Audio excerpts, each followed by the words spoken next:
Hello bachcho, let's see the question. Question says the degree and order of the differential equation of the family of parabolas whose axis is the x-axis are respectively. तो देखिए बच्चों, यहाँ पे सबसे पहले हम उन parabolas की बात कर लेते हैं जिनका एक्सिस क्या होता है, एक्स एक्सिस। तो इस तरह के जो पैराबोला बनते हैं हमारे पास बच्चों, वो हमारे पास किस तरह से ड्रॉ होते हैं, वो इस तरह से ड्रॉ होंगे, है ना। तो ये हमारे पास या तो इस तरह से बनेगा या इस तरह से, तो ये इस तरह से डिफाइन होते हैं। तो इस तरह के जितने भी पैराबोलास होते हैं वो एक्सेस ऑफ पैराबोला का मतलब हो गया कि जिसके अबाउट पैराबोला सिमेट्रिक होगा।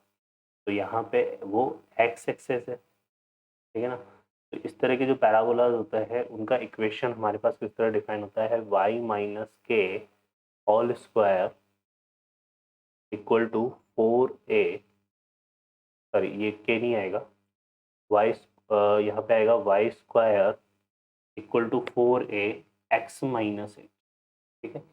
ये हमारे पास क्या है, फैमिली ऑफ पैराबोलास का इक्वेशन है जिसका एक्सिस क्या है, एक्स एक्सिस, ठीक है। और यहाँ पर जो h,0 है वो क्या है, वर्टेक्स। क्लियर है। अब हमें इसके ऑर्डर डिग्री की बात करनी है, तो यहाँ पे जितने नंबर ऑफ आर्बिट्रेरी कांस्टेंट होंगे वो ऑर्डर को डिसाइड करेंगे। इसको अगर हम सॉल्व करें तो ये कितना हो गया, वाई स्क्वायर इक्वल टू क्या बन रहा है, 4x माइनस 4h। तो ये 4h पूरा का पूरा एक कांस्टेंट है बच्चों, इसको हम कुछ भी ले सकते हैं। तो यहाँ से वाई स्क्वायर और 4a एक कांस्टेंट हो गया, तो ये वाई स्क्वायर ए एक्स माइनस बी, इस तरह से हम ले सकते हैं। तो ये पैराबोला हमारा इस तरह से ड्रॉ होगा। क्लियर है ना। तो यहाँ से क्लियरली नजर आ रहा है कि जो नंबर ऑफ आर्बिट्रेरी कांस्टेंट है, नंबर ऑफ आर्बिट्रेरी कांस्टेंट,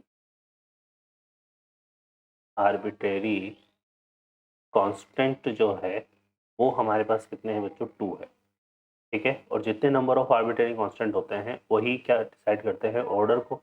तो यहाँ जो ऑर्डर ऑफ डिफरेंशियल इक्वेशन होगा वो 2 होगा। क्लियर। अब हम बात करते हैं यहाँ पे डिग्री की, इसकी डिग्री कितनी है। तो इसकी डिग्री निकालने के लिए डिफरेंशियल इक्वेशन के लिए हम, तो डिग्री के लिए हम क्या करेंगे बच्चों, यहाँ पे इसको डिफरेंशिएट करते हैं। तो देखिए क्या आएगा हमारे पास, 2y dy by D X equal to, ये क्या हो जाएगा, ए एक्स माइनस बी का डिफरेंशिएशन कितना बचेगा, ए एक्स का 1 हो जाएगा, बी का 0। तो यहाँ से जाएगा ए, ठीक है। क्लियर हो गया। और अगेन डिफरेंशिएट करेंगे यहाँ से, तो यह बनेगा 2, यहाँ से y का हो जाएगा हमारे पास dy बाई डी एक्स, तो ये आएगा dy by D X whole square, ठीक है। और यहाँ से ये हो जाएगा हमारे पास कितना, फिर dy बाई डी एक्स का करेंगे तो यहाँ से आएगा plus 2y D 2y by D x square और इक्वल टू 0। तो ये इसमें डिफरेंशियल इक्वेशन बनेगा। अब यहाँ पर हमें बात करनी है यहाँ पे डिग्री की, और डिग्री जो है वो कैसे डिफाइन होता है, डिग्री हमारा डिफाइन होगा जो हाईएस्ट ऑर्डर ऑफ डेरिवेटिव होगा, हाईएस्ट ऑर्डर ऑफ डेरिवेटिव जो है उसकी जो डिग्री होगी, है ना, वो हमारे पास क्या करेगी, डिग्री ऑफ डिफरेंशियल इक्वेशन को डिफाइन करेगी। तो यहाँ हाईएस्ट ऑर्डर ऑफ डेरिवेटिव कितना है बच्चों, 2 है ना, और उसकी डिग्री कितनी है, 1 है। तो यहाँ पे जो डिग्री ऑफ डिफरेंशियल इक्वेशन बनेगा, डिग्री ऑफ डिफरेंशियल इक्वेशन, वो हमारे पास कितना जाएगा बच्चों, 1। क्लियर है।